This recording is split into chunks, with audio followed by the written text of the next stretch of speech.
Friday, and he is, I'm Aaron Tomlinson.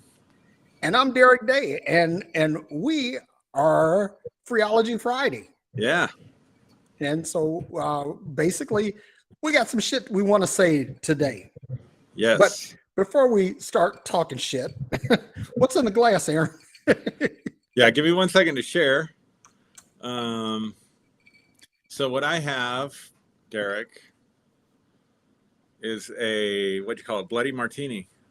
Oh, sweet! You went there. I did. I'll What tell you happened? what, man. Oh, That was a flavor revelation to me. And when I got off the air, I think I made another batch and drank them. So afterward, when we were talking, I was sipping on those. And what's really cool about it though is if you temper your alcohol content just right, mm-hmm. you won't go over the top. You'll get a nice buzz, but you won't go over the top, and you'll remain somewhat functional. Well, I haven't tried it yet. I figured I'd try it on air, so we'll see how well I tempered it, though. All right. So I'm going to do a couple of shares too, and let me tell you this. Let me share my first world problem, right? Yeah. Because I have this nice headset that I bought from Amazon. Yeah. And where's it at? This guy right here, right? And it has a USB-C plug here, right? And I went to plug it in, and then I looked at it, and it had been smashed. Oh no! So this thing is basically ruined. What the good news is that it wasn't horribly expensive, but it's very good. So I'll just get another one. But I think that my cat may have knocked it on the floor, and somebody may have walked over it, or something happened, and then they put it back on the desk, and something happened. But anyway, so here we are. I'm taking my boots off. Sorry, that's why I keep leaning, because I'm like cool. trying to get. Are they cowboy boots? No, Western they're boots? yeah. They're I don't know what they are technically, but okay. They're cowboy boots. Want to show them? Oh yeah, sure. Want to show one? Sure, why not? Because dude, you're a fashion leader. Oh, maybe technically it's a shoe, but yeah, it's nice. Yeah, that is very actually that's sweet. Yeah, dude. So now I'm comfortable. Now I'm ready. I got my drink. I got my friends. Cool, I'm on vacation from here on out. Yeah, since we're doing the shoe thing, I'll go ahead and show mine. It's like it's kind of like a Cole Haan deck shoe. I want to get a pair like that. So yeah, and I actually lucked up on these because these were Anthony's.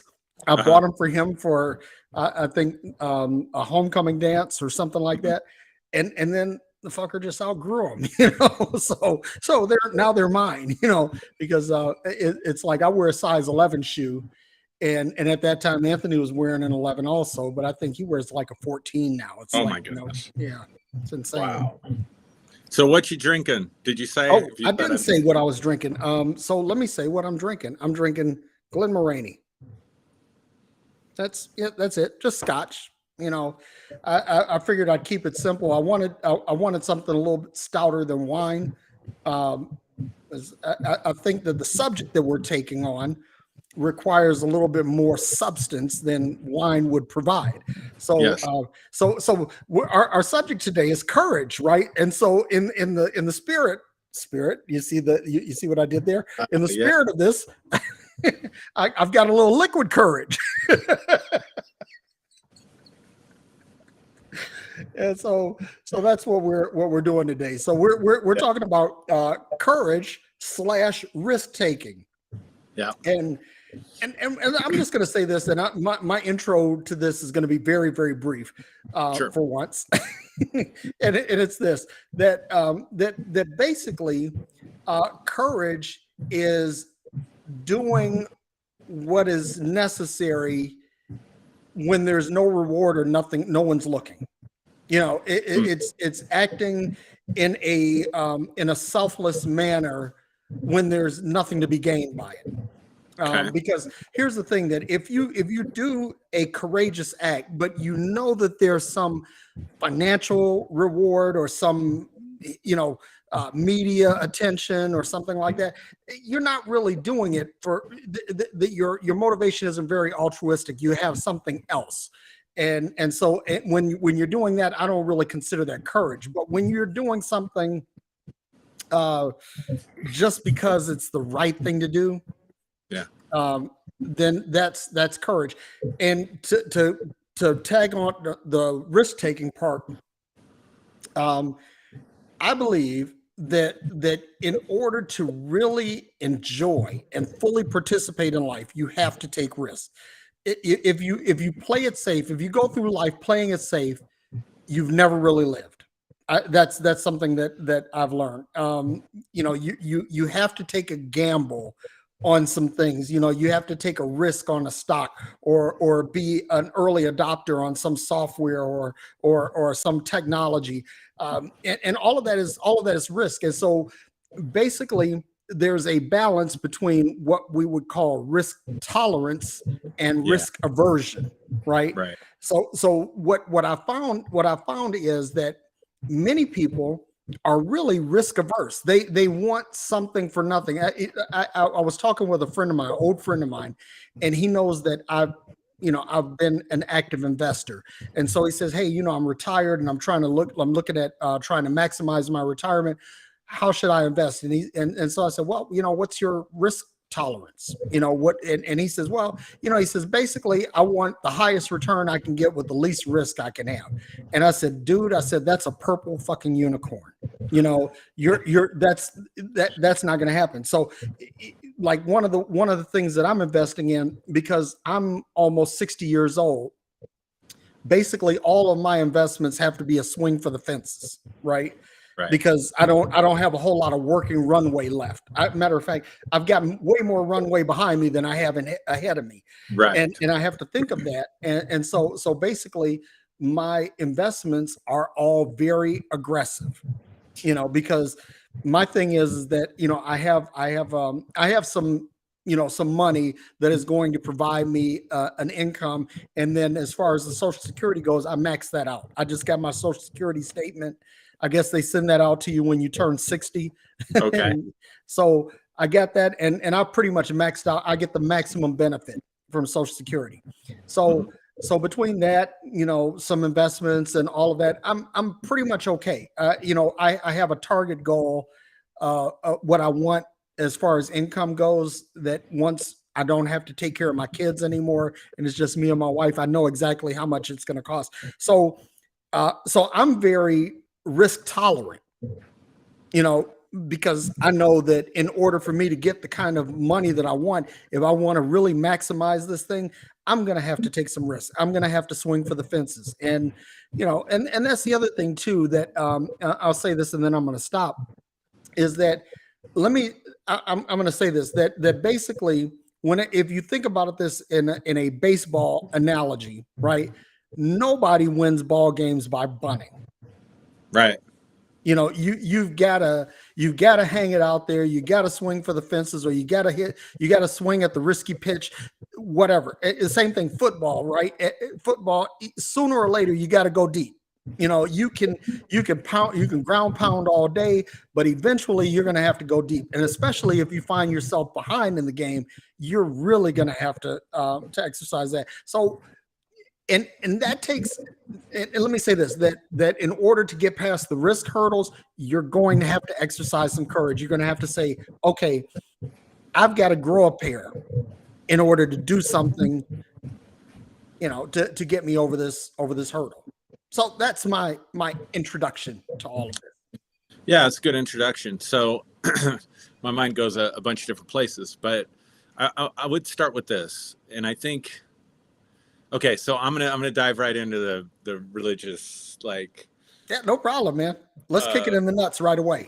Religion, post-religion. So the religious paradigm says, everything's in God's hands, everything God's will. We're just going to pray. Sometimes we passively accept what's happening. Well, I guess that wasn't the will of God, and that kind of thing. I don't know how many pastors settled for less than success because they told themselves, God's not after our success, he's after our faithfulness. Mm. And so there were people, I knew a guy that had been faithful with 10 people in his church for 20 years. Listen, And he consoled himself with God's just looking for faithfulness. So that's a nice frame to keep you going when things are less than what you want, right? right. But here's the truth that I found, and we'll see how this squares with you. I think you'll agree with me 100%, but we'll see. Nothing changes in life that you do not take action or confront, and take action with conviction. Love it. So whatever it is, I mean, if you're sick and you know you're sick, and you don't take action and go to the doctor or whatever, and I'm talking about, you've got an illness, you got a lump someplace, you got something going on in your body, and you choose to ignore it, it's more than likely just going to get worse. You have to take action. You have to change your diet. You have to maybe exercise more. You got to go to the doctor. You might have to go through treatments. But in order for that to get better, you have to take action. With conviction. With conviction. If it's a financial situation, you're lacking money, all the hopes and prayers in the world isn't going to do it for you. You have to take action. If you're in a bad relationship, or you don't like something in your relationship, you have to act in order to change it.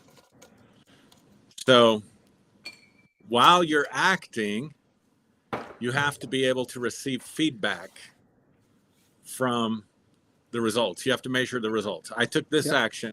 What's the result that I got? And so instead of thinking in terms of success and failure in that sense, you can say, okay, I took this action and it got better. I took this action and it got worse.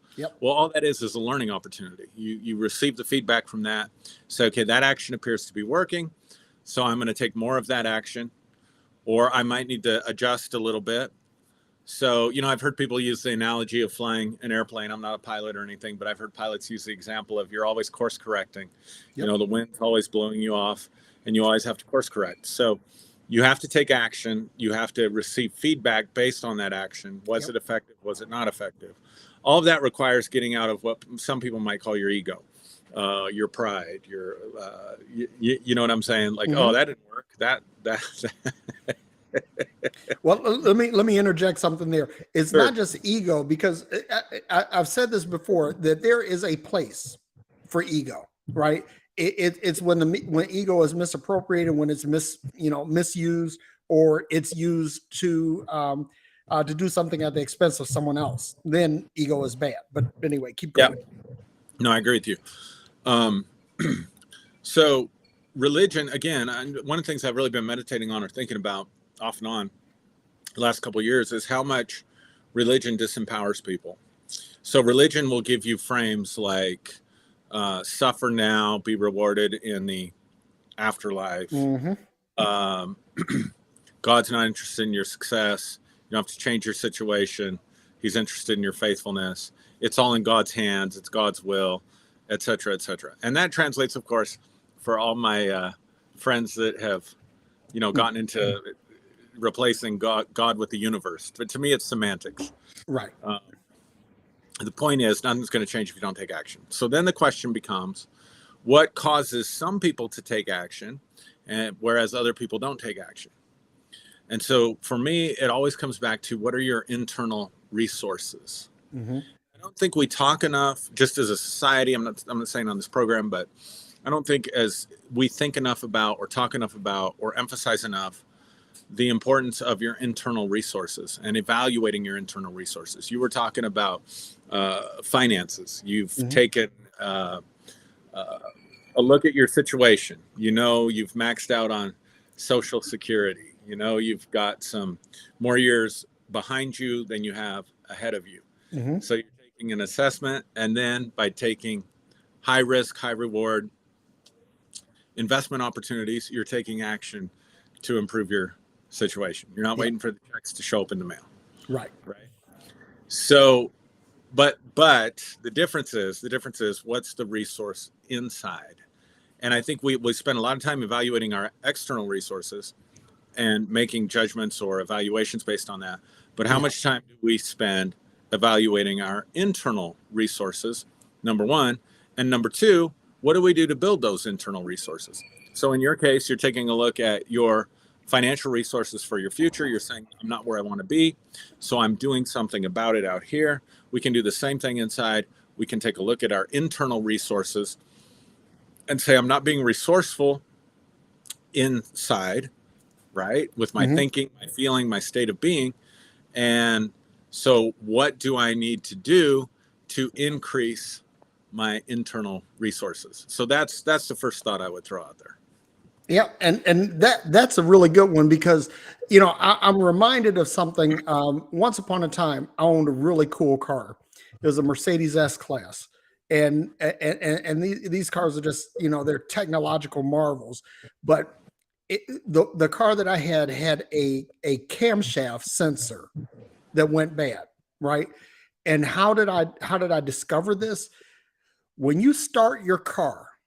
And this is a thought experiment for all of you, right? When you start your car, you'll notice that a Christmas tree of lights comes up on your dashboard when you start your car. And what's happening when that is going on is a self-check. The car is making a decision about its ability to perform optimally, right? So to your point, Aaron, we need to look internally. I almost think that we need to do a show on introspection. Yeah, because I think that that the majority, I will say that the majority of people look for their solutions externally, right? And the analogy of that, if I use the Mercedes analogy, that's like saying, because at that time we had two Mercedes, right? And that would be like my Mercedes asking the other Mercedes in the garage, hey, what's wrong with me? Right? And that other Mercedes would be like, dog, I'm a car. I don't troubleshoot. I don't diagnose. Lights come on in me, and I do the same thing. So the point is that when we begin a task, when we embark on something, when we take on something, that we need to basically do a self-check, like you were saying, looking internally and saying, okay, what do I have inside me? What do I have that can bring this solution to bear? And then here's where courage ties into this, because now you say, do I have confidence in what's in me to produce an external result? Right. And that's, and again, that's one of those things where we don't really take stock of these things. We don't take inventory of these things. And what happens is, just like, when that camshaft sensor light came on my car, I had to take it to the Mercedes dealer and have them fix it. Right now, this is what they told me. They said that if I had continued to drive with this code thrown and without having this part replaced, then what happens is that the engine control computer could be damaged, and that it would not adequately give the correct operating parameters to the car, and also the emissions control system would go belly up, and oxygen sensors would trip and would cause the catalytic converters to fail. And now you get into something really, really expensive. So this camshaft sensor wound up costing about $500 to fix, right? Parts and labor. And after that, my car was fine. It performed flawlessly for the rest of the time that I had it.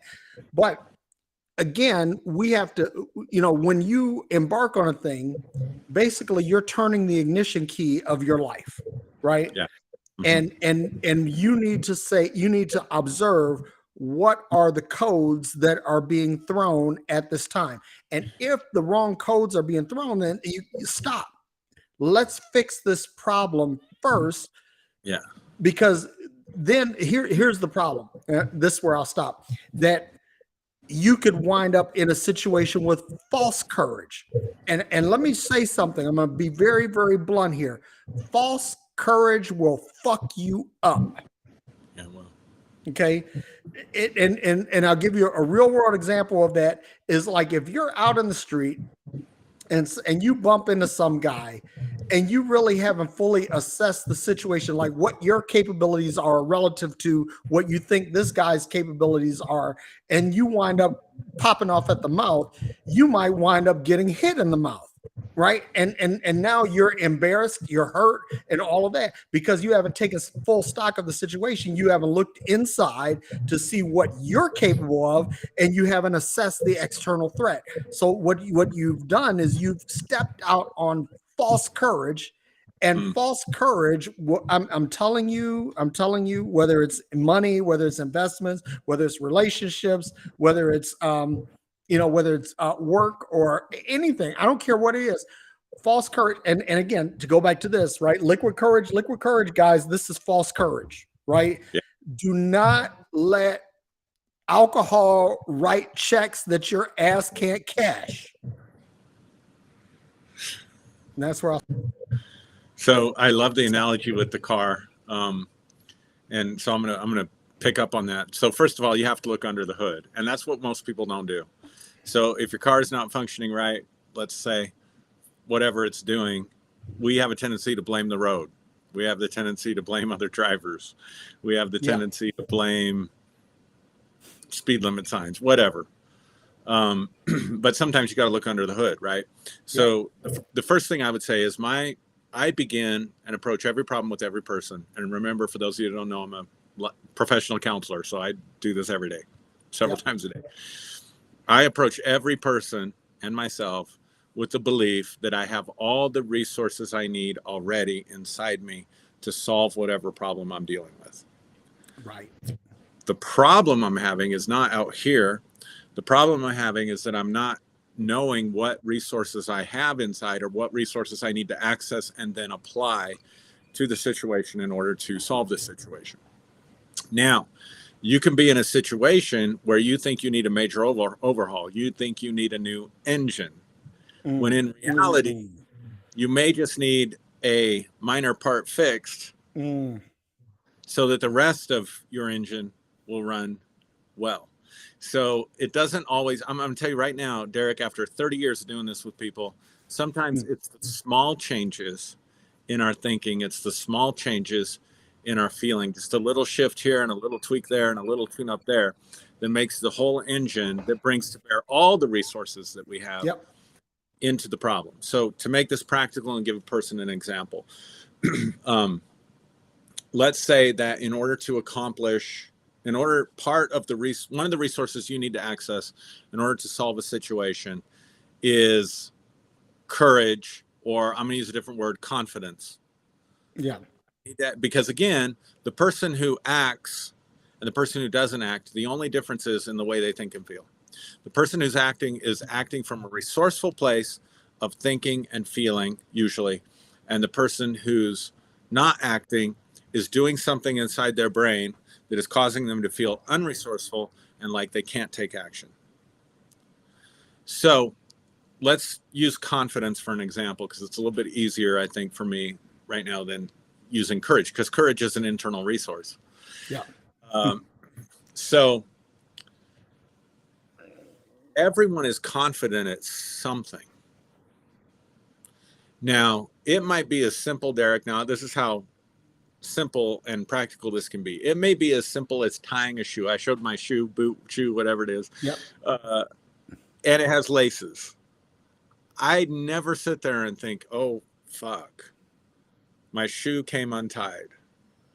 What am I going to do? How am I going to fix this problem? If I leave my shoelaces untied, I could trip and fall. Lots of bad things are going to happen. I don't know what to do.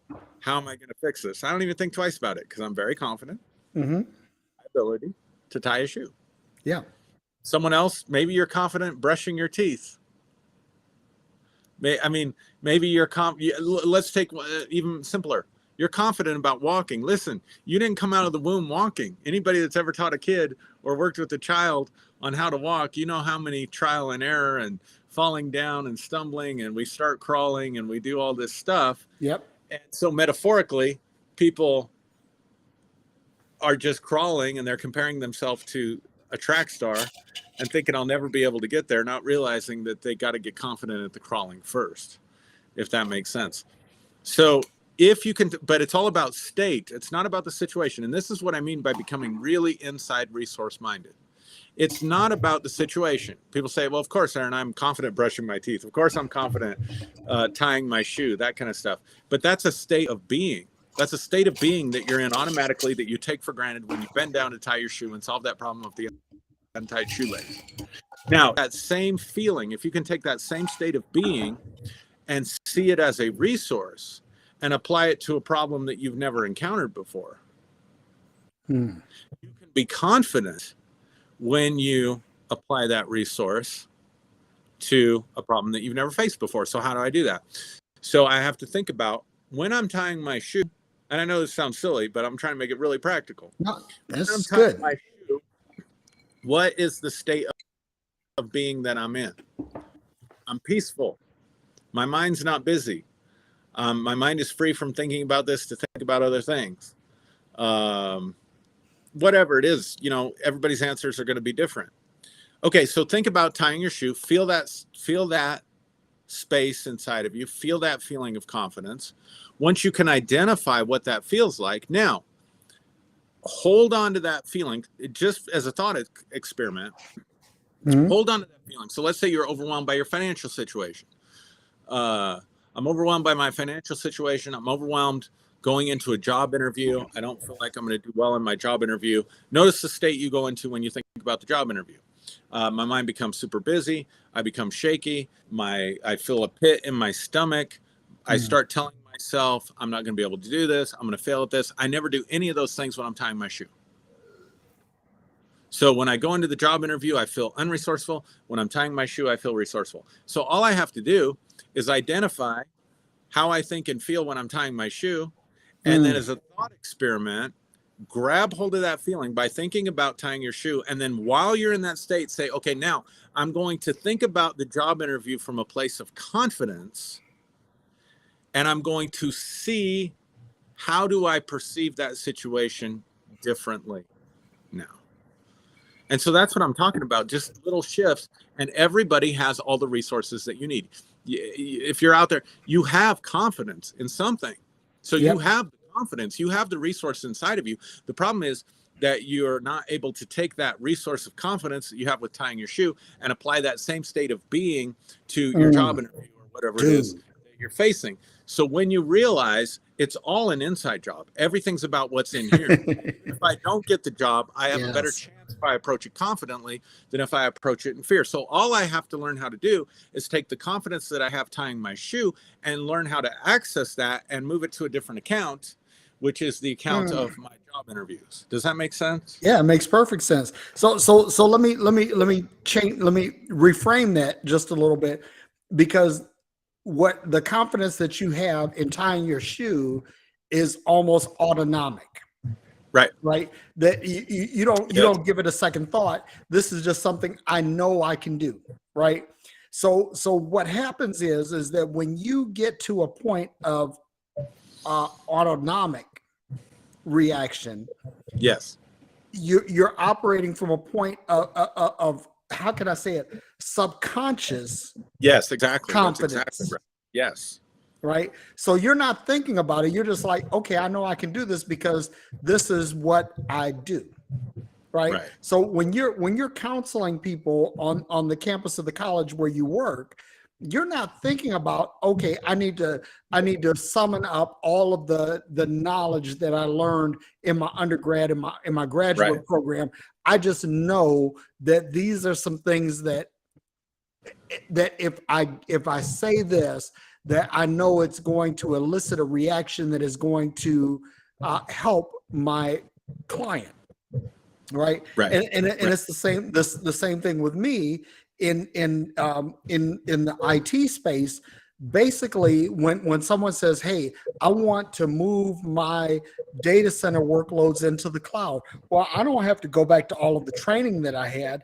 I simply know that this is what it takes. I know what is inside me. I know what I know. See, and that's the thing, right? I think that courage, true courage, comes from knowing that you know. And there's a great story that I learned. I'm a student of boxing, and I boxed for many years, and I've been in martial arts for many years. But Jack Dempsey, when he was the heavyweight champion of the world, Jack Dempsey not only could beat people in the ring, he would go into the nightclubs and into bars, and he'd walk in and he says, "I'm Jack fucking Dempsey, and I can beat any man in the house." And there were people that took him on, right? And to the best of anyone's recollection, Jack Dempsey didn't lose any of these outside bouts. Right. He backed up what he said because he was confident in what was in him and his ability to act upon what his mind could conceive. And Right. and so for everyone that's listening, this is what I'll say. Like Aaron had said, everybody is good at something. Everyone is competent at something.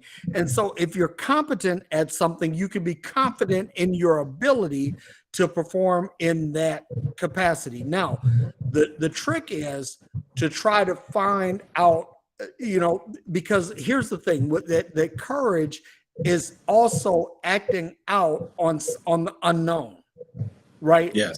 That you don't know, you know what's in you, but you don't know if what's in you is enough to move the needle or to expand the envelope in the situation that you're in. But what courage does is it allows you to act upon that, and then and go out and attempt to move the needle, and attempt to push the envelope. And so anyone that's listening that's trying to decide, okay, because this is a big thing. This is a big thing because people ask themselves all the time, do I have the courage to do this? Do I have the ability to absorb this risk in me? And what most people do is they go out to the edge and say, no, I can't. And they walk it back. And I think that what happens is that people miss out on the opportunity for growth. They miss out on the opportunity to excel. They miss out on the opportunity to be world changing because they step back into their comfort zone instead of stepping out on what it is that, okay, I know that I have this capability in me, but can I leverage this capability in order to move the needle some way, somehow? Yeah, that triggers another thought that I think is really important with this, and that is that preparation sometimes precedes courage or confidence. So here's what I mean by that. You're using our careers as an example. There really is no situation that I'm afraid I'm going to get into with a client that I can't handle. Now, that does not mean that I have expertise in all fields and I should try to, on an ongoing therapeutic basis, try to treat every condition. And then you end up just being in the counseling world of jack of all trades and a master of none. I'm not saying that, but what I'm saying is there's no situation I cannot encounter that I don't have the resources of knowledge within me to navigate through that session. Now, one of the things I'm terrible at, I won't ever do it. Don't have any desire to do it. Probably could learn how to do it. Don't want to. And that's marriage counseling. And I said this as a pastor. If you want to get divorced, I'm your guy. Like, I can help you navigate through breaking up, but if you want to heal this thing, forget it. Because I remember trying to do marriage counseling as a pastor, and I felt like Moses at the Red Sea with the Egyptian army charging down on me, and just like, oh God, help. Because what I found in marriage counseling is that people will get a surge of false confidence when they're with the counselor, and they'll say all the shit that they've been holding back on saying to their partner when they're not with the counselor. And then pretty soon you got World War III going on, and I'm just like, screw this. I don't have time for this. So if it's a problem that involves family systems or relationships, stuff like that, I have enough knowledge to get around the block. Let's put it that way. But at the end of the day, I'm going to hand them off to someone else. Right. But I know that about myself. I know that about the situation. So I'm still going into that situation with knowledge. So here's what I'm saying. A lot of people don't lack courage or confidence because they don't want to pay the price of preparation. So I could no more do your job than you probably could do my job because you have a lot of experience with that. But I have no experience.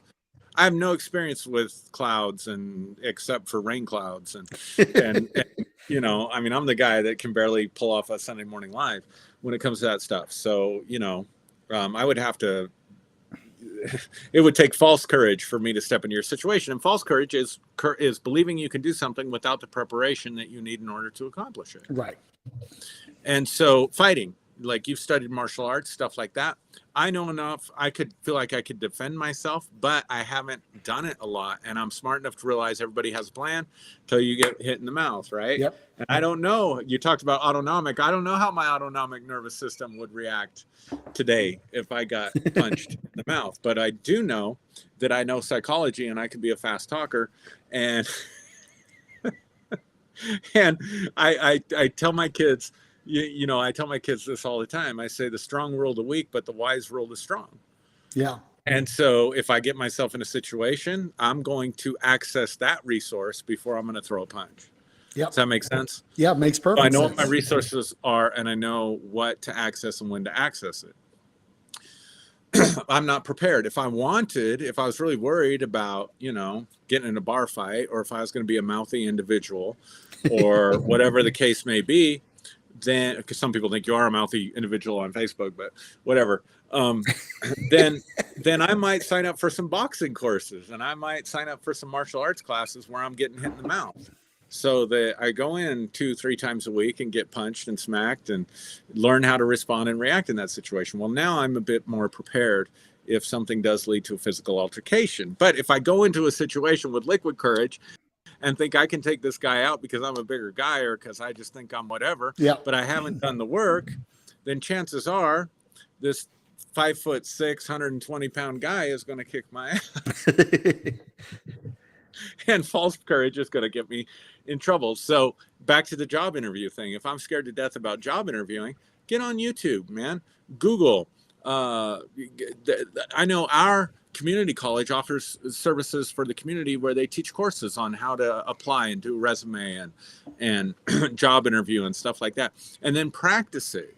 You know, part of the reason maybe you're afraid of that job interview is because you haven't read anything about it. You haven't talked to anybody about it. You haven't prepared for it. And you're just going to show up and hope everything goes well. That's false courage. Right. So preparation, my point in all that is preparation oftentimes precedes courage. Maybe it's not courage that you're lacking. Maybe it's preparation that you're lacking. And I'll say this at the end, find somebody who's doing what you want to do and become the student, become a sponge. But don't just ask, what do I do? Sit there and think to yourself, what is this person thinking? How are they thinking? And how are they feeling? And if I can adopt the same mindset of how they're thinking and how they're feeling, and then take the same action, I should be able to get the same result. Yep. But that's all preparation. And, you know, it's funny that you mentioned preparation because Ducey and I were having this conversation, matter of fact, just last night. And I was saying to him, and I said, listen, I said, internalize this, process this, that success occurs at the opportunity, at the intersection of opportunity and preparedness. Yes. Right. You can have all the opportunity in the world. If you're not prepared, the opportunity is meaningless.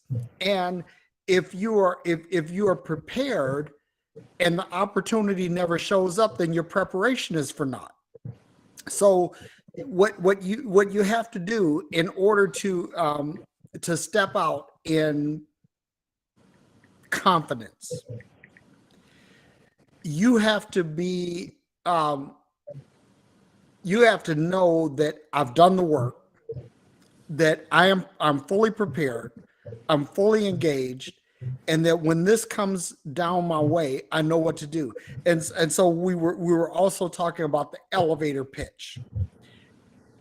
Listen, for everybody that's listening, this is something you need to have. Whatever it is that you're passionate about, whatever it is that you think is your calling or what you're built to do, so to speak, that if you are on an elevator with Bill Gates, with Elon Musk, with Tony Robbins, with Oprah Winfrey, with Tyler Perry, that you know exactly what you'll say in the 2-minute space that you're going to be on the elevator with them. Because here's the thing. What you want to do is you want to say something that will get them to invest in your vision.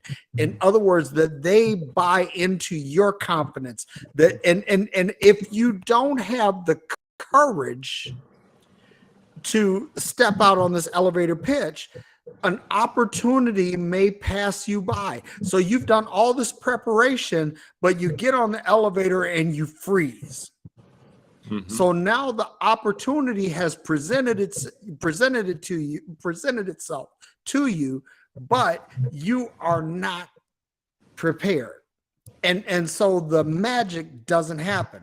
But if you have prepared, if you have studied, if you know what's in you, you've done the internal work, you've done the introspection, you know what you're capable of. And so when you get on the elevator with Tyler Perry, with Oprah Winfrey, with Bill Gates, with Elon Musk, whomever, you're able to articulate what it is that you're saying, and you don't hesitate.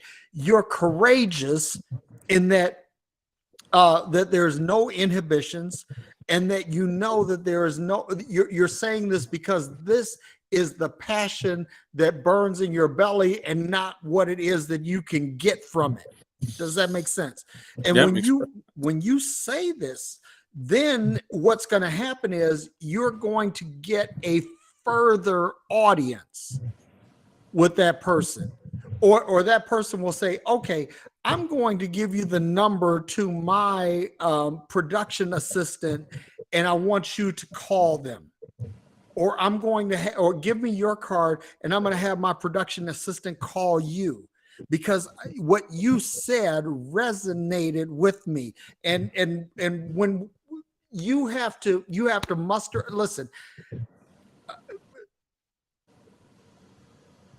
In the movie Scarface, Al Pacino's character, Tony Montana, said, I only have 2 things in this world, my word and my balls, and I don't break either one of them for anybody.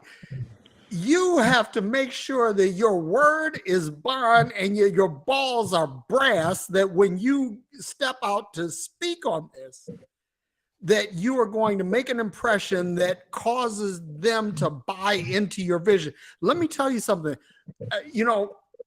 And again, this goes back to a conversation that Ducey and I were having. Rihanna, also known as Rihanna Fenty, she got an audience with Jay-Z. Now, she had been singing for years. She had been performing for years. She had talent. She had ability. But what happened was that when she met Jay-Z and was able to present her vision to him, he said that he had never met anyone that was so talented, so attractive, and so confident. And he gave her a nickname, Little Miss Sunshine. Wow. And when she produced that, or when she released the album that the single Umbrella was on, that changed the whole trajectory of her life. Rihanna, or Rihanna Fenty, is a billionaire with a B, because she had her elevator pitch, she had her confidence, she had her courage, and she said what needed to be said at the time it needed to be said, so that she could obtain the doors. She could walk through the doors that were presented to her. And I can't stress this enough. In my particular career, whether it be in computing, in cloud computing, it's been because I've studied, because I've done the work, because I've spent time with the right people, that when it came time for, and I interview with people and they say, holy fuck, you really know this, right? Or, things that are not IT, when I've worked in the political space and radio and all of that, it's like somebody says, okay, I see that you've done the work. And I see that you're confident in your ability to deliver on this. So I'm going to give you an opportunity. Let me tell you something. Opportunity. Let me just say this. Power concedes nothing without a struggle. Yeah. And if you are putting forth the effort and showing that you understand, or showing that you have the capability, or showing that you've done the work, what's going to happen is that when you show up, this is something that the Bible says, that a man's gift makes room for him and puts him before great men. This is what this means, is that when you have your shit together and you say, okay, I'm not only confident in what's in me, but I'm projecting this out as courage, that I can actually produce this, irrespective of what the reward is going to be.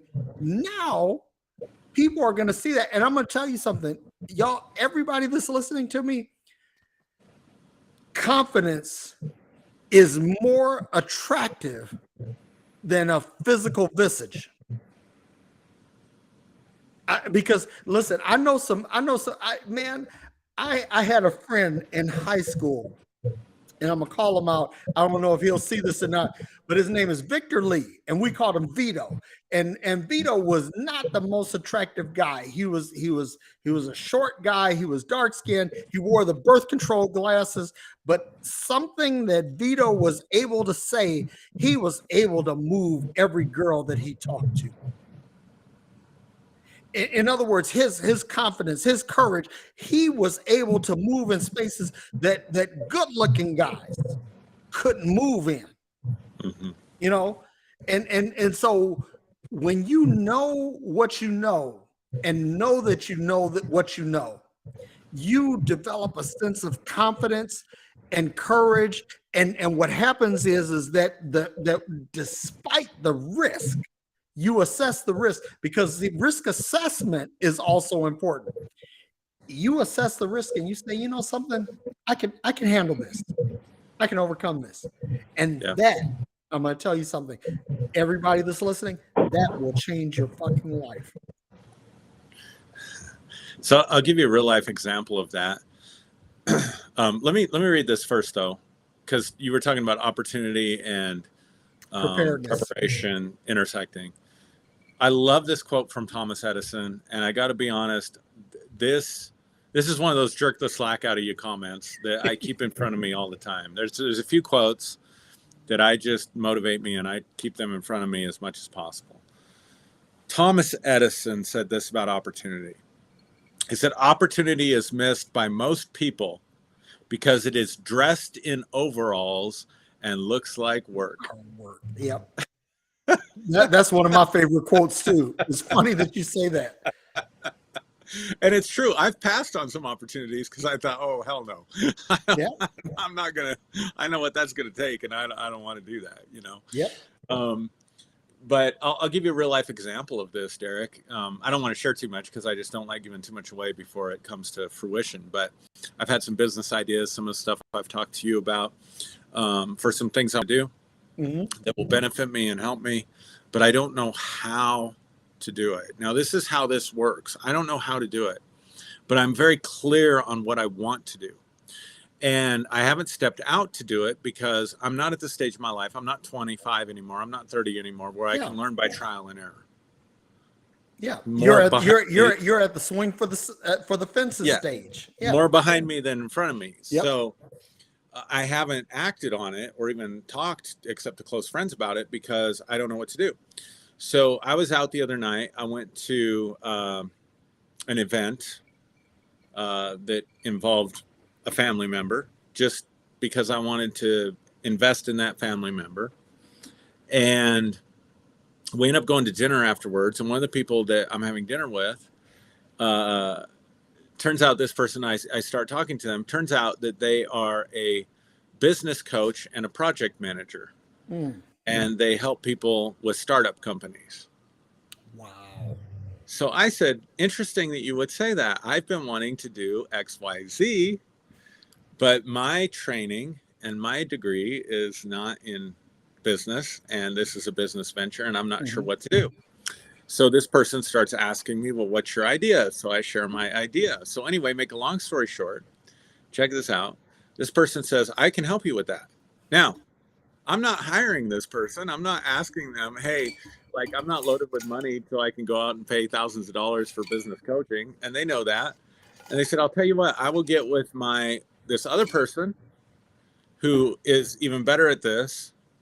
And we will come down to where you live, number one, or we will invite you up to a cabin that we own that's close by in the mountains. And we will take this weekend and we will hash out your business plan and we will go through some ideas for you.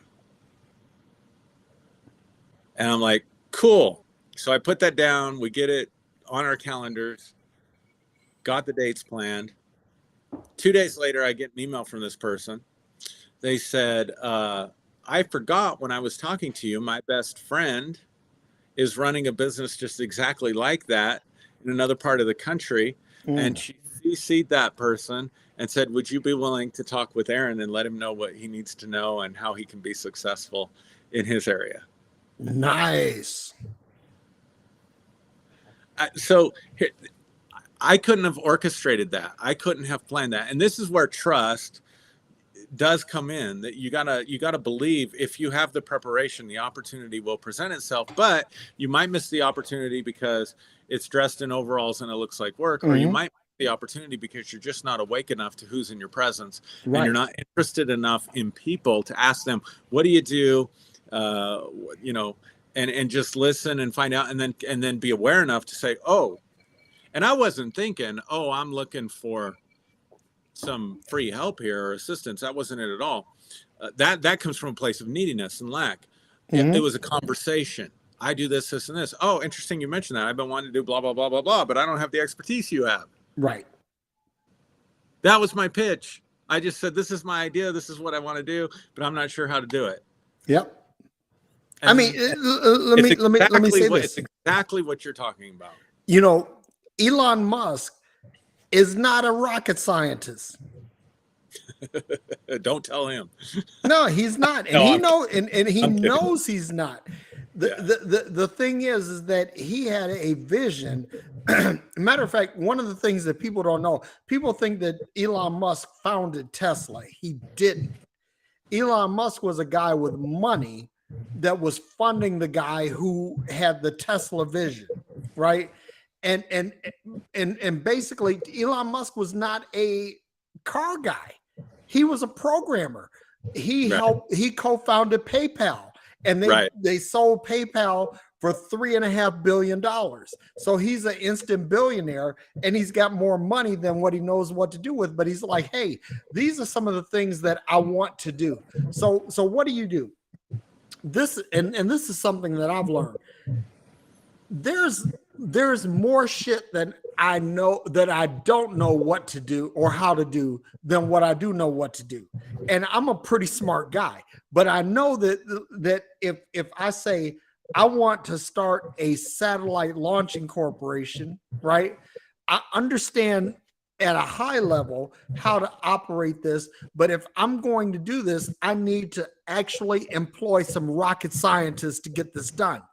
So part of the whole courage paradigm is knowing what my own limitations are. See, that's another thing too. This goes back to what you were saying initially, Aaron, is looking introspectively.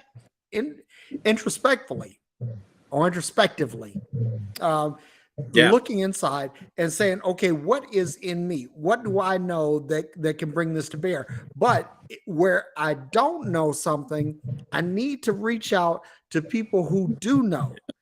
Right.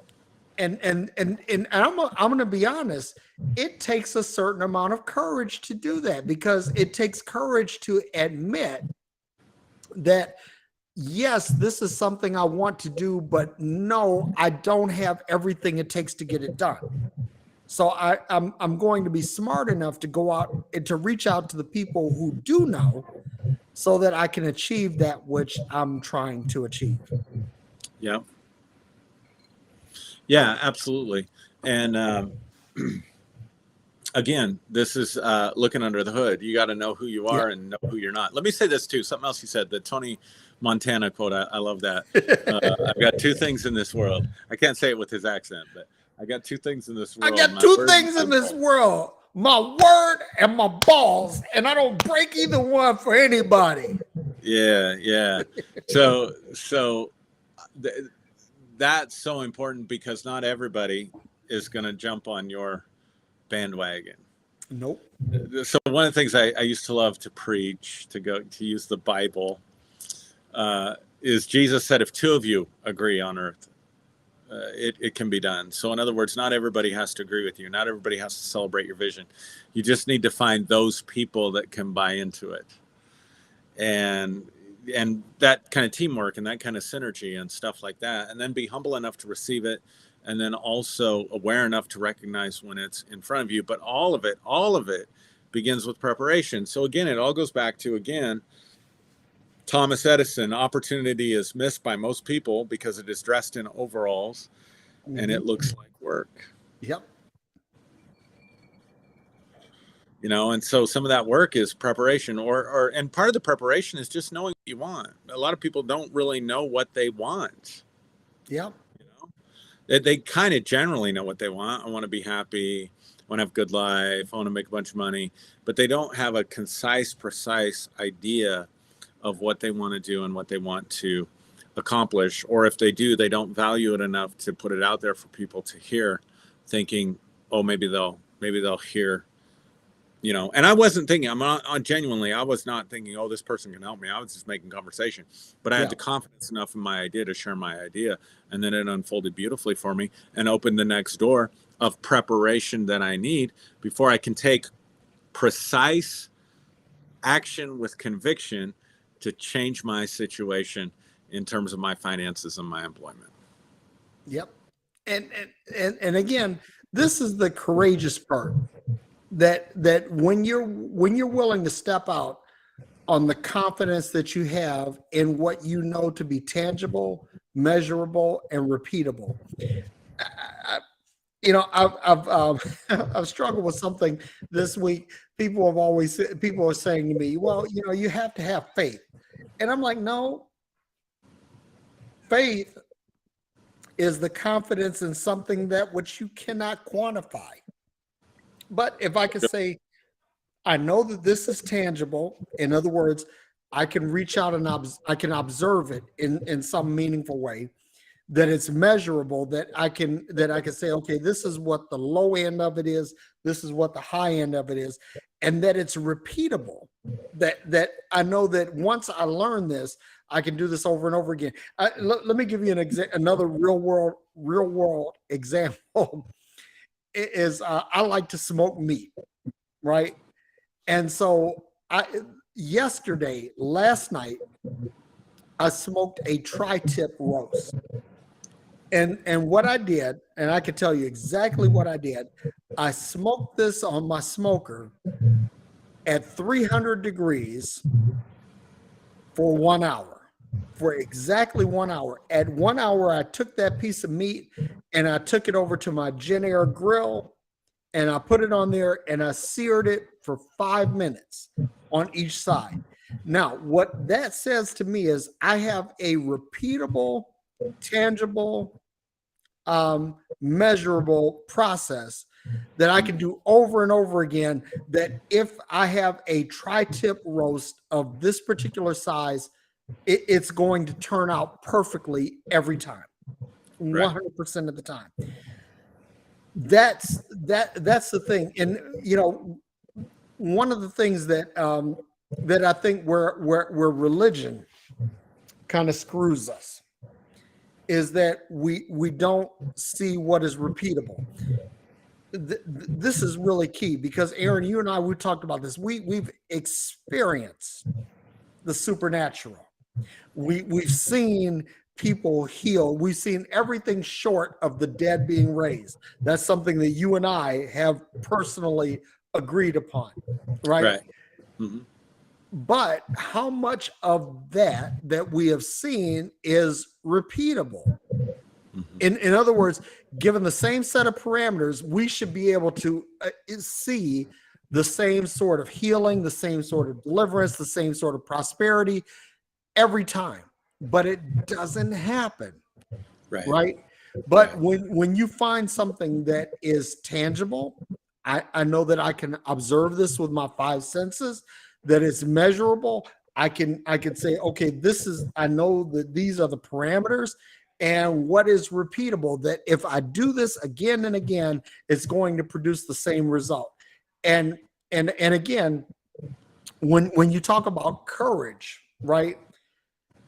Courage is stepping out on that which you know you can do over and over again, right? And again, you know, I spoke about Jack Dempsey. Mike Tyson was another guy. It was like people were saying that when Mike Tyson was the heavyweight champion of the world, they said that Mike Tyson would be champion as long as he desired to be champion. That when he stopped desiring to be champion, he would no longer be champion. And this turned out to be exactly right. It turned out to be almost precisely accurate. When you decide that, hey, this is what I'm going to do. I'm going to do this. That it's specific, that it's measurable, that it's attainable, that it's realistic, and it's time bound. SMART goals, right? Now I know that I can make this happen over and over again. And what happens is I develop a confidence in myself, in the ability to perform this, and also I get a sense of courage that I'm not going to fail. I'm not going to let anyone down. That anyone that invests their confidence in me, that I'm going to reward them with my result. Yeah. So it's funny because I remember, this isn't going to seem related, but give me a second. I remember when the hostages were released in 1980 or whenever that was. Yep. I remember when Ronald Reagan was shot. Remember where I was. Yep. I can see myself looking at the TV. Of course, I remember 9/11. And I vividly remember Buster Douglas. I just had to throw that in there with Mike Tyson.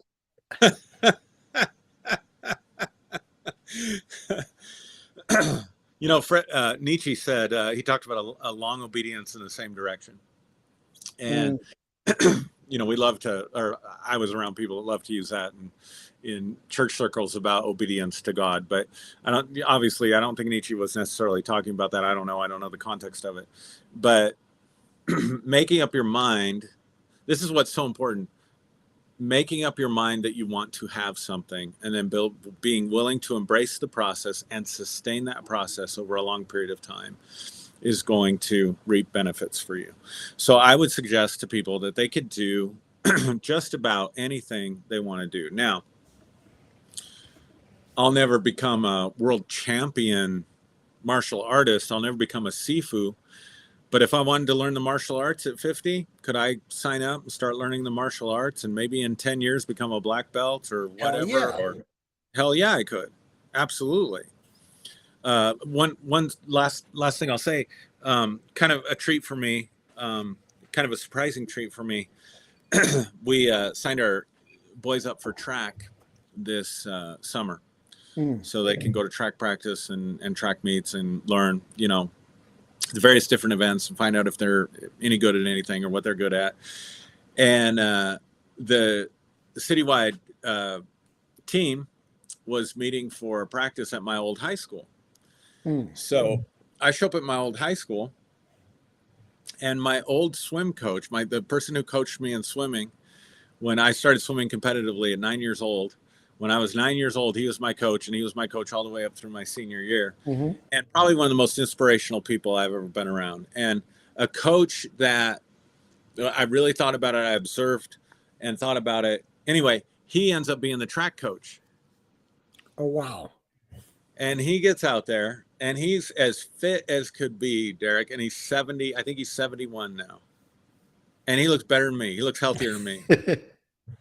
And he says, okay, parents, here's the deal. He said, this is my 49th year of doing this. Now, I think it was in 1984. He went as like an alternate on a relay to the Los Angeles Olympics. Mm-hmm. He says, I've been coaching track for 49 years. He said, I know every position on the track field. The only one I'm not really confident in is the hammer throw, but I know enough to get around the block. Mm-hmm. He said, I'm training for my however many Masters World Championship that I'm going to in Finland this summer. And he said, so here's the deal. I'm the coach. When the kids are on the field or on the track, you're not the coach, you're in the stands. Yep. I don't want you coming out here and coaching my kids. Yep. He said, I don't want you coaching my kids in between practices. If you're going to coach your kids in between practices, you're going to talk to me and we're going to make sure we're working on the right things and that what you're teaching is consistent with on the same page. Yes. And then he says, and here's the thing. He said, I want every young person, if they didn't sign up in time and they missed the discount or whatever because they didn't sign up in time, bring them and we'll accept the counted amount. He said, if you're running, and this was so funny because I hate being late, Derrick, and we were running 15 minutes late. And I was getting on my kids and I was getting on everybody and I'm fuming because I just hate to be late. I'm like, dang, because we're going to miss all this important stuff. Anyway, we get there, we're not that late, but he says this. I said, we're going to be 15 minutes late all the way there. He says this. He said, if you're coming from in town and you got to drive all the way out here and your kids are going to be 15 minutes late, he said, bring them anyway. I don't care if they're late. He said, I want every child to have this opportunity. And Elijah looks up at me. He says, see, Dad? And I said, yeah, he's my coach. And I'm listening. I'm my 17-year-old self right now. And I could honestly say this guy never, he invested and believed in kids. And I thought back to all my experiences with him, and I thought he could hold you accountable and bring the best out of you. You'd run through a brick wall for this guy. Never once did I see him get on and chastise a kid in a way that tore them down, like I've seen so many other coaches at all the different levels do to their players. Yep. And so that inspired me to sit there and think, here's this guy's 70-something years old and he's still competing. He's 70-something years old and he's still doing what he loves, coaching and investing in the next generation. And along the way, teaching us life lessons like winners don't make excuses, winners overcome adversity, all this important stuff. And I was so blessed at the fact that my kids get the opportunity to be coached by the same coach, even if it's just this summer, by someone who made such an impact and such a difference in my life. That's number one. And number two, I thought, because we make excuses. I thought, okay, I'm starting to lose weight. I'm starting to get myself back in shape. I'm starting to eat healthier. I'm just walking right now. But I left there thinking, maybe I should think about doing a triathlon or something like that. Like anything you want to do, you don't have to be the best in the world at it, but anything you want to do, there are resources around you. There are opportunities around you. There are resources inside of you that you can do those things. And so I just want to encourage people with that. Yeah. And I guess that'd be my final word of encouraging people. And I want to piggyback on that because I coached baseball, basketball, and football for about 10 years, right? But what I learned was that I didn't know it all, and that when my kids reached a certain level of potential, they were no longer capable. I was no longer capable of coaching them, so I had to pass them on.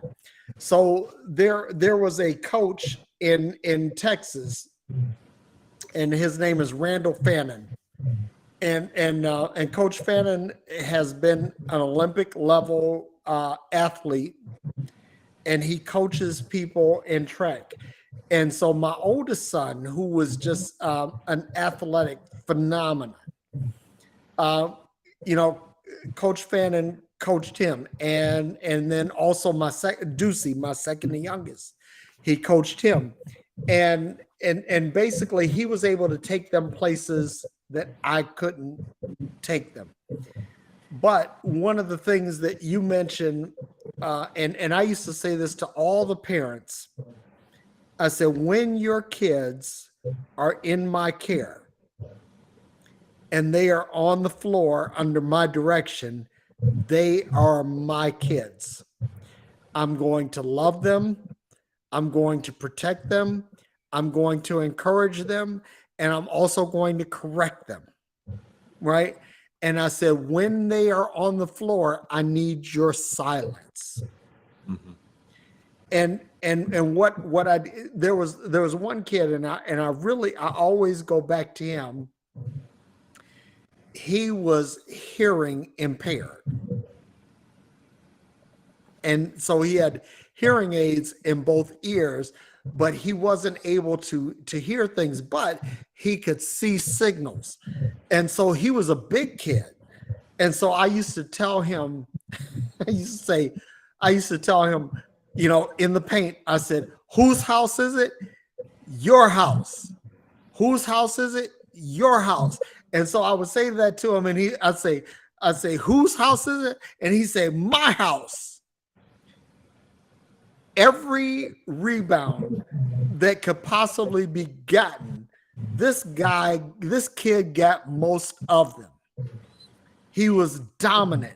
And the other coaches were just absolutely blown away by this.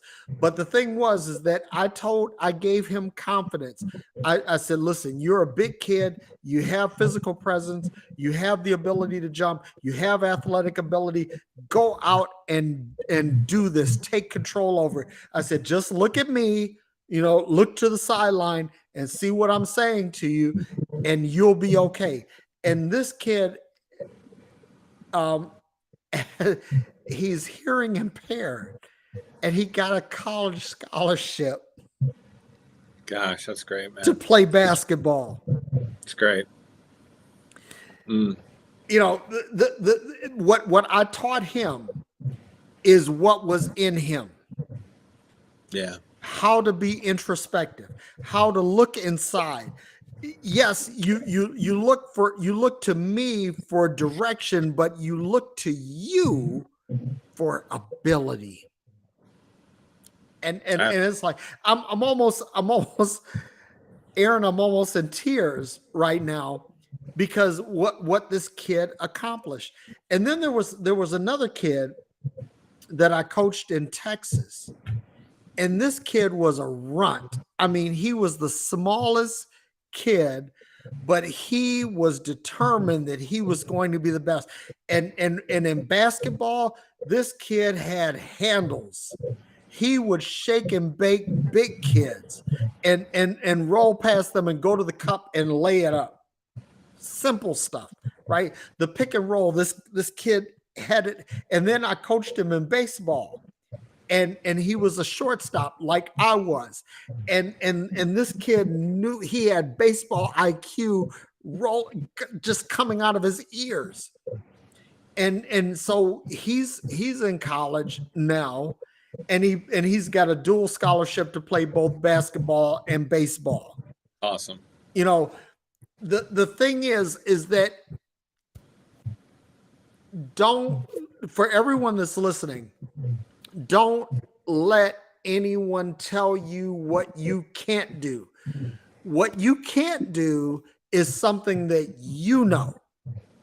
You know what you can or can't do, but don't let anyone else tell you what you can or can't do. You search yourself. You check, turn the key and see all the lights that come on. And you say, okay, is my check engine light on? Is my oil pressure light on? is there something that I'm lacking that I need to fortify? And you do that. But honestly, here's the thing, that if you are confident in your own ability, it will lower your risk aversion and raise your risk tolerance to the point where you're able to take on things that you ordinarily may not be able to do. And honestly, listen, let me just say this for the record, and then I'll stop, is that every one of us has the ability to do something. We have innate abilities. We have intrinsic capability bestowed upon us. But we all are capable of exceeding our own operating parameters. So when you know what your operating parameters are, you know that this is the level which I can go beyond. And once you do this, your confidence, your courage will go up, and you'll take on things that are beyond what you think that you may be able to do. And what it is that you'll challenge yourself, you'll grow yourself. Let me say this: we talk about growing in real time here, and one of the things that I really love about what Aaron and I do here is that we frequently go to the edge and we jump. You and I, Aaron, we do this week after week. We go to the edge and we jump. I mean, it's like we are growing in real time. And the thing is about growing in real time is that we're also helping others go to the edge and jump. And listen, you are more than the sum of your parts. You are more than the sum of your parts. Brother, this is one that I am going to go back and listen to for my own edification. I think it's been great. Definitely. I love it. I mean, this is the thing that honestly, if you and I, when we come together on Friday nights and all we're doing is just stroking each other's egos, then fuck it, man. We might as well hang up the shingle and go home, right? But there are people who are listening and they say, okay, this is something I can go beyond. I could take a step out beyond myself. And that's the thing, developing that confidence, developing that courage, and getting out there and getting things done that you don't think that you could actually do yourself. That's the thing. So on that, let's go back and look at the comments, man. And because I'm going to tell you, so Aaron, I'm just going to say this. I love talking with you. And every time we get together, there are things that I take away from things that you say, and I'm growing, man. I'm getting better. And I honestly believe that the majority of people that are listening to us, they're hearing things that are helping them to expand and to grow. And I got a message today from somebody that was like, I especially like it was in regards to other stuff, but mentioned called it a podcast. He said, I especially like the Phreology Friday that you do with Derrick. Been very meaningful to me. So let's see. Mary Elizabeth, first one I see. She says, Aaron, a respiratory therapist in 68, worked my way through nursing at 52, went back to school to be a hospice chaplain. My next job wore overalls, and now I'm a landscaper at 74. I love it. Thank you, Mary. That's an inspiration. You know what? Let me say this about Mary Elizabeth. She motivates me because she has taken, she's done things beyond what you think that her years should allow her to do, and she's gone on and done them, and she is an advocate for the downtrodden, that she is someone who is constantly encouraging. And Mary, I just want to give you a shout out to everybody that's listening. Mary Elizabeth is the shit. Awesome. And, you know, Ben Urban says the best marriage counselors are Catholic priests. Let me say this. You said you didn't want to take on marriage. I've actually taken on marriage, and this is the thing. When you know, I love it when people come to me and they say, I ask them, I say, why are you getting married? And they'll say, well, because he or she completes me. I said, okay, let's stop right there. Because if this person completes you, then that means that you're coming into this incomplete and you're not going to be any good to this person. Yeah. So stop. So let's go back and find out what the real reason is, because you listen, you are complete. You must be complete in yourself before you can help anyone else. That's just like why they say on the airplanes that before assisting others, make sure you place the oxygen mask on your own mouth. Right. And make sure you're okay before you help anybody else. You are no good to anybody else if you're fucked up. See, I see when her. Oh, go ahead. Go ahead. No, go ahead, man. No, go. New comment that I see from Carl Forehand. He says, do you agree with Bernay Brown that there is no courage without vulnerability? I would not be someone that would want to disagree with Bernay Brown, but I would put it the other way. There can be no vulnerability without courage. That would be my take on it. Yep, I completely agree with that. I would reverse that because I saw that comment, and to be honest, you know, you cannot be you have to have the courage. You just have to have the courage. You know, that it's not the vulnerability first, it's the courage first. Yeah, that would be my take on that. And Ben Urban says 39 is put up or shut up mode, at least where I'm at. And I don't know if that's years you're talking about, Ben, and I'm thinking that that's pretty much where you are, because you are a fairly young fellow, you know, relative to Aaron or myself. But I'm gonna tell you something. Ben is a guy that's wise beyond his years, right?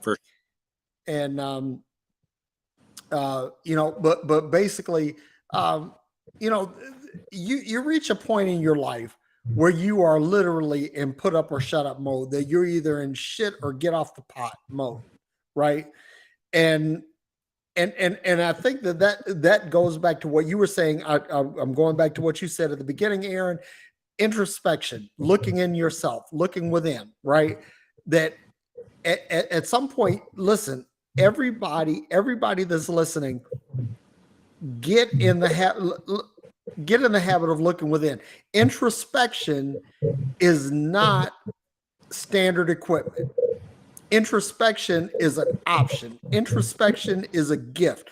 And it's the people who develop the introspective mode that are able to look within, and they're able to search themselves for what they are equipped with. Those are the people that are going to succeed. If you are looking externally for some edification, for some encouragement, for some confidence, if you're looking externally, you're going to fail. You're going to fail. Yeah.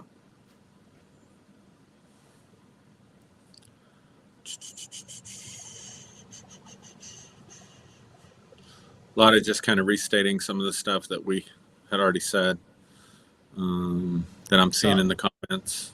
Ben Urban says something, and this is a really good one, right? From a religious standpoint. He says cessation of gifts has really fucked us up as a species. Let me tell you something. And again, this is going back to the very beginning of the show. Aaron had talked about how he has seen the miraculous. I have talked about how I've seen the miraculous. Between the two of us, we've seen literally every spiritual manifestation short of raising the dead, right? Yeah.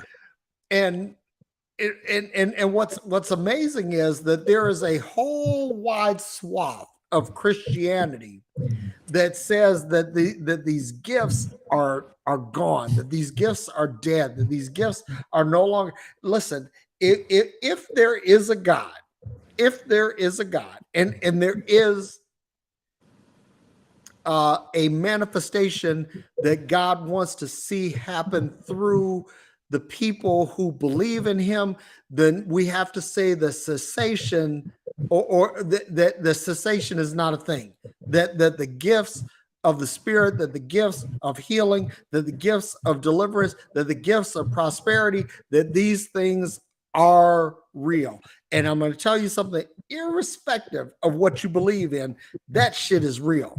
It's real. I mean, yeah, for sure. Ben says, I just found out that millions of people are leaving the Southern Baptist Convention, and I couldn't be more sorry. yeah, I mean, let me say this, right? People are leaving Christianity by the millions. And I had somebody challenge me. They said, well, in third world countries, in undeveloped countries, Christianity is growing. Well, Christianity is growing in those areas because technology is not diffused there yet. But once these people figure out how to Google shit, I'm going to tell you something. The whole Christian apparatus is going to fall. It's going to fall. Yep. Here in the Americas and the West, it's regressing kind of in a progressive manner. But what's going to happen in third world countries, like China, for example, Christianity was growing in China, growing. Now it has plateaued. Why? Because internet access is becoming really diffuse. And so now that at this plateau, now you're going to start seeing a decline. In India, it was growing, but as internet access is diffuse, it's going to start declining. Why? Because people are going to use Google, and they're going to do Google searches on shit. And when you when you understand the historicity of how the Bible get canonized, how Christianity as an organized movement happened. When you look at all of that, you're going to look at that and you're going to say, "Man, this is complete bullshit," and you're gonna ditch it. That's just the reality. And so, yeah, it's growing in sub-Saharan Africa. It's growing in India, but that's only because internet access has not caught up yet. As soon as it does, expect the decline. Expect the decline. Interesting. Very interesting. Well, what do you think, Derrick? I think that we've kind of covered everything. I don't know if I'm going to put the link out there. The link out there, and if anybody is interested in joining in, I'm going to. It would help if I could type. The scotch has kicked in. Yeah, like the bloody martini, I think is a really good choice for phreology because it keeps your thinking on point. But it's like basically with scotch, I'm basically in Ron Burgundy mode right now. Yeah. We still need to do that Tequila Tuesday sometime. Yeah, we need to do that, but I think we only need to do that maybe once a month. Yeah, I don't for sure. No, for sure. No, I don't think that my liver. I was even thinking once a quarter or something. Yeah, I just think it'd be fun to get, Ron Burgundy. Yeah, I like scotch. Not that we don't. Scotchy scotch. Yeah, I like scotch too. Let's see. Hang on for a second. I'm trying to find our our broadcast. And I'll put the. I'm trying to find. Well, what the hell? Okay, it's pasting. Pasting from my computer. And I'll put something here. Say join in. Pasting from my computer.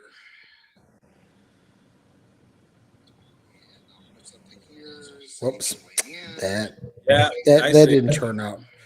That didn't turn out. Facebook, the link. Yeah, I did it wrong. Oh. So anyway, the link is there. If anybody wants to join in, feel free to join in. Now, before we go forward, Aaron, yes, the next 2 weeks you're out, right? Vacation, yes. Yep, you're on vacation. So yes, and I'm disconnecting from the world. So what we may do is we'll honor your presence by taking a week off, and then maybe come back with a guest as a guest host. And keep the party going. But one of the cool things I'm going to tell you guys, listen, there are some really awesome guests that are coming this way. It's going to be amazing because there are people that are watching this and they're like, oh, that's really cool, and I like to participate. And so we're going to have some really cool guests coming up in the future, and that's going to be exciting. Some exciting shit. That is exciting. Yep, for sure. Yeah, we got some exciting stuff coming down the pike for sure. Just be patient with us. Yep. But all right, man. It looks like this might be the sad ending to another, and I think that because it's coming to an ending, not because it's a sad ending, but yep. And then this is going to be it for a couple weeks for me. So we're taking a cruise, and I'm just unplugging, man, for 2 weeks, and I'm going to go find myself out on the Pacific Ocean someplace. That's nice, man. Yeah. So I can say this, that next Friday there will be no Freeology next Friday. The following Friday, if we can come up with a guest who is worthy of the Aaron Tomlinson magic, we'll bring on a guest. But if they're not worthy, then we'll just take another week off. Sinners. Yeah, dirty, rotten sinners. Losers.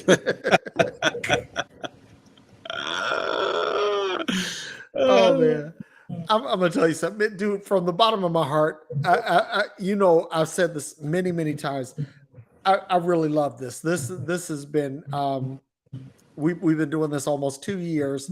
Gosh. And this has been absolutely therapeutic for me. You know what's great, Derrick, is we've been doing it for 2 years, and there's not been a single time I thought, I got to do Freeology Friday tonight. There's not been a single time that I haven't really looked forward to it. Not a single time that I haven't thoroughly enjoyed it and been enriched by it. So thank you for the part that you bring, what you mean in my life.